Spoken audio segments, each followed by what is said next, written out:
रशद, thank you very much, आपने हमें time दिया। इस वक्त जो आलमी सतह पे एक कॉन्फ्लिक्ट चल रहा है अमेरिका और ईरान के हवाले से, उसमें सारी दुनिया ही मुतासिर है और पाकिस्तान भी बहुत ज़्यादा मुतासिर हुआ। ख़ुसूसन एनर्जी सेक्टर हमारा और जो फ्यूल सेक्टर था वो काफ़ी डिस्टर्ब रहा। तो इसमें पाकिस्तानी इंजीनियरिंग सेक्टर को क्या चीज़ें सीखने की ज़रूरत है, क्या मौक़े नज़र आ रहे हैं आपको, इस हवाले से ज़रा बात कीजिए। जी बिस्मिल्लाहिर्रहमानिर्रहीम। पहले तो आपका बहुत शुक्रिया for providing me an opportunity कि ये मैं आपसे अपने ख्यालात का इजहार कर सकूँ। उसमें ये है कि ये जो हालिया कॉन्फ्लिक्ट की बात की है आपने, अमेरिका और ईरान, तो उससे वंस अगेन ये अगर इसको देखा जाए तो ये this is quite similar to covid type situation कि जहाँ पे आपकी सप्लाई साइड जो है वो सप्लाई शॉक्स जो है वो ग्लोबली हिट हुए हैं और इस वजह से पूरी ग्लोबली सब कुछ हिल गया और इन्फ्लेशन जो है वो काफ़ी ज़्यादा उसमें इम्पेक्ट कर रही है। और उसमें ये as far as energy sector is concern, तो एनर्जी सेक्टर भी उसी तरह से ऑब्वियसली प्राइमरी जब फ्यूल और ऑयल की सप्लाई रुक गई तो एनर्जी तो ऑटोमेटिकली मतलब सारे जो चीज़ें हैं वो शेक हो गई। उसमें अगर पाकिस्तान की बात करें तो पाकिस्तान जो है वो उसको बहुत ज़्यादा उस पर प्रॉब्लम फेस करनी पड़ी। स्पेशली पाकिस्तान का आपको पता है कि एनर्जी क्राइसिस एक दरीना मसला है और उसमें रिसेंट पास्ट में अभी इसको ओवरकम करने के लिए पाकिस्तान ने कतर के साथ भी LNG के हवाले से भी एग्रीमेंट्स किए हुए थे। तो वहाँ से मतलब इधर से सऊदी अरब साइड से, मिडल ईस्ट से आपके ऑयल आ रहा था एक साइड से, दूसरी साइड से हमारी एनर्जी गैस की वो शॉर्टेज को पूरा करने के लिए हम लोग LNG ले रहे थे कतर से। तो वो जो है चीज़ें मतलब बहुत साइड से हिट हुई, जिसकी वजह से फिर पाकिस्तान में भी उसका डेफिनेटली एक इम्पैक्ट आया। तो अब इसमें सीखने की बात यही है कि जिस तरह एक कोविड के अंदर एक ब्लेसिंग इन डिस्गाइज हुई कि लोगों को बहुत सारी चीज़ों को पता चले कि ऑनलाइन सिस्टम और चीज़ें डेवलप हुई उसके अकॉर्डिंगली।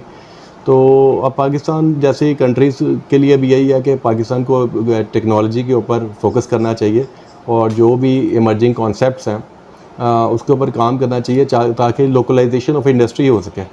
अगर ऑब्वियसली अगर लोकलाइजेशन ऑफ इंडस्ट्री होती है तो फिर हमें ये जो सप्लाई शॉक्स हैं वो इतने ज़्यादा इम्पैक्ट नहीं करेंगे अल्टीमेटली। तो मेरे ख्याल से ये है कि हमें लोकलाइजेशन इंडिजनाइजेशन के ऊपर काम करना चाहिए।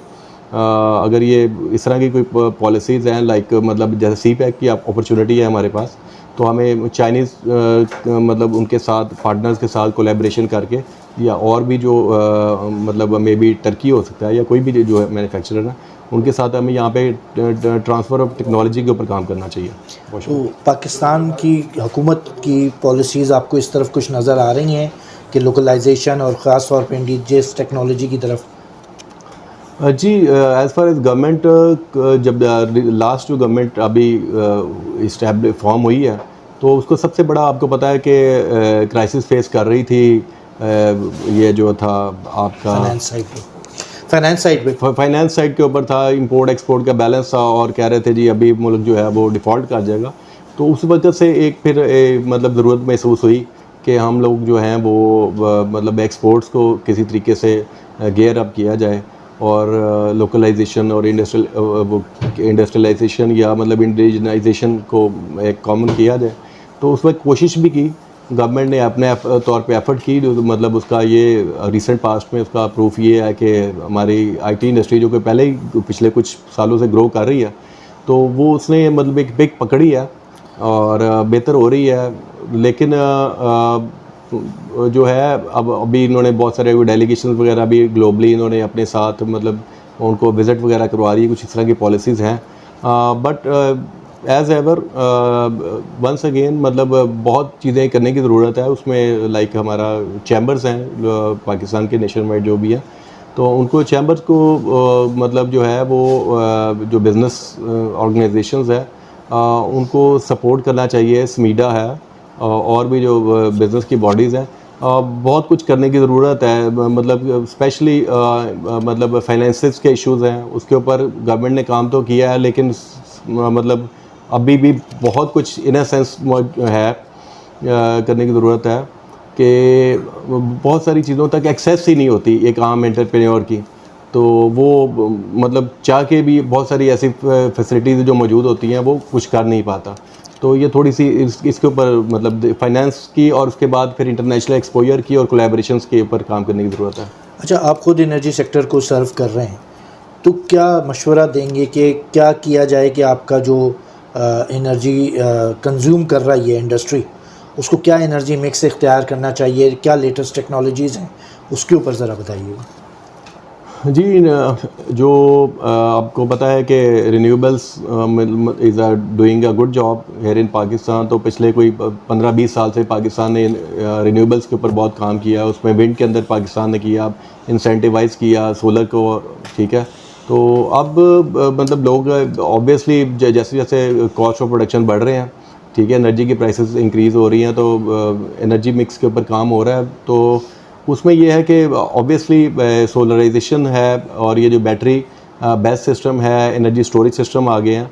तो इसके ऊपर है कि मतलब दिन के टाइम जो है एनर्जी जो है वो मतलब जनरेट करके कुछ कंज्यूम की जाए और बाकी की स्टोर करके जो है उसको रीयूज़ किया जाए। तो इस तरह करके मतलब ये एक अच्छा मतलब मिक्स बनाया जा सकता है, जैसे पाकिस्तान के ऑब्वियसली जो फॉरेन या रिज़र्व के जो इश्यूज आए दिन हो जाते हैं और हमारी इकॉनमी चोक हो जाती है, बूम एंड बस्ट का जो साइकिल चलता है, तो वो जो चीज़ें हैं वो कंट्रोल हो जाएंगी। तो एक अच्छा मतलब जो है कि हाइब्रिड नेचर का रिलायबल मतलब जिससे मतलब जो हमारा ग्रिड है या बाकी चीज़ें जो भी है वो भी स्टेबलाइज रहें और हमारा जो है मतलब हमारी एनर्जी की ज़रूरियात भी पूरी हो सके at a good rates as well, जो कि एक सीरियस कंसर्न बनता जा रहा है कि हमारी कंपेटिटिवनेस कॉम्प्रोमाइज़ हो रही है इंटरनेशनली, जिसकी वजह से हमारी एक्सपोर्ट्स और बाकी चीज़ों को जो है हमारी ईज़ ऑफ डूइंग बिज़नेस के ऊपर प्रॉब्लम आ रहे हैं। तो इसको इन चीज़ों को एड्रेस किया जाना चाहिए। Thank you very much. बहुत शुक्रिया।